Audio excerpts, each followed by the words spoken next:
നിങ്ങളിപ്പോൾ ഈ വലിയ പ്രൊഡക്ട്സുകൾ, അതായത് ഹൈ വാല്യൂ പ്രൊഡക്ട്സുകൾ ആമസോണിൽ നിന്ന് ഫ്ലിപ്കാർട്ടിൽ നിന്നൊക്കെ വാങ്ങിക്കുന്നത് നിങ്ങൾക്ക് അറിയാം. ഞാൻ ഓൾറെഡി മുമ്പ് പറയാറുണ്ട്, ആമസോണിൽ നമുക്ക് അത്യാവശ്യം നല്ല കസ്റ്റമർ സപ്പോർട്ടും കാര്യങ്ങളൊക്കെ കിട്ടാറുണ്ട്. പക്ഷേ ഇപ്പോൾ ആമസോണിൻ്റെ കസ്റ്റമർ കെയർ സപ്പോർട്ട് വൻ ഷോക്കാണ് കേട്ടോ.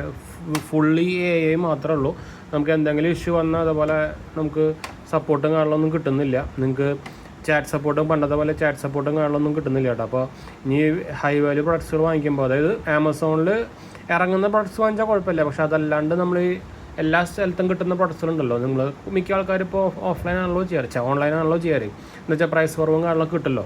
അപ്പോൾ അതുകൊണ്ട് അങ്ങനത്തെ പ്രൊഡക്ട്സ് വാങ്ങിക്കുമ്പോൾ ഒന്ന് സൂക്ഷിച്ച് വാങ്ങിയാൽ മതി. ഞാൻ ആക്ച്വലി ഇപ്പോൾ റീസെൻ്റ്ലി ഇതുപോലെ ഞാനൊരു എന്താ പറയുക, എന്തായിരുന്നു സാധനം ഞാൻ മറന്നു. ഞാൻ നോക്കട്ടെ വേണ്ടി. ഞാനിപ്പോൾ കുറച്ച് ദിവസം മുമ്പ് ഒരു പ്രൊഡക്റ്റ് വാങ്ങിച്ചിട്ടുണ്ടായിരുന്നു, ഇലക്ട്രോണിക് പ്രൊഡക്ട്സ് വാങ്ങിച്ചിട്ടുണ്ടായിരുന്നു. അത് ഏതായിരുന്നു, ഞാൻ കുറേ സാധനങ്ങൾ വാങ്ങിക്കാറുണ്ട്.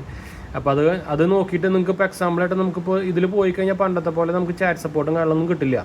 അപ്പോൾ ഞാൻ എന്നിട്ടില്ല, വേറൊരു രക്ഷയില്ലാണ്ട് നമ്മൾ ട്വിറ്ററിൽ നമ്മുടെ ഇവരെ കോൺടാക്ട് ചെയ്തിട്ടാണ് ഇവർ നമ്മളെ വിളിച്ചത്. എന്നിട്ടാണ് അവർ നമുക്ക് റീപ്ലേസ്മെൻറ്റൊക്കെ കാര്യങ്ങളൊക്കെ ചെയ്തു തന്നത്. ഇപ്പോൾ എൻ്റെ ട്വിറ്ററിൻ്റെ പേജിലെടുത്ത് കഴിഞ്ഞാൽ പാസ്കോഡ് ചോദിക്കുന്നുണ്ട്. ഒരു മിനിറ്റ്.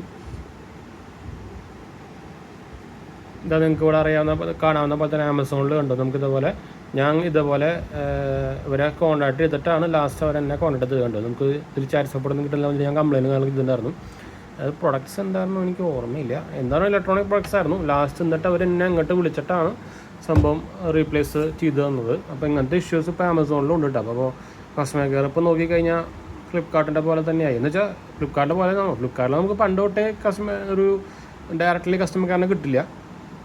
ഇവർക്ക് നമുക്ക് ഇനി നമ്മുടെ ആപ്പ് ത്രൂ പണ്ടത്തെ പോലെ ചാറ്റിങ് സപ്പോർട്ടൊന്നും ഇല്ല കേട്ടോ. ചാറ്റിങ് സപ്പോർട്ട് ഉണ്ട്, ഫുള്ള് ഈ AI ബോട്ട് മാത്രമേ വരുള്ളൂ, വേറെ ഒന്നും വരില്ല. അപ്പോൾ അങ്ങനത്തെ ഇഷ്യൂ ഉണ്ട് കേട്ടോ. അപ്പോൾ ഇനി നമുക്ക് ഓൺലൈൻ വാങ്ങിക്കൽ കുറച്ചുകൂടി റിസ്ക് ആയിട്ടുണ്ട്. അത് വേറെ കാര്യം, അത് എടുത്ത് പറയേണ്ട കാര്യം തന്നെയാണല്ലോ.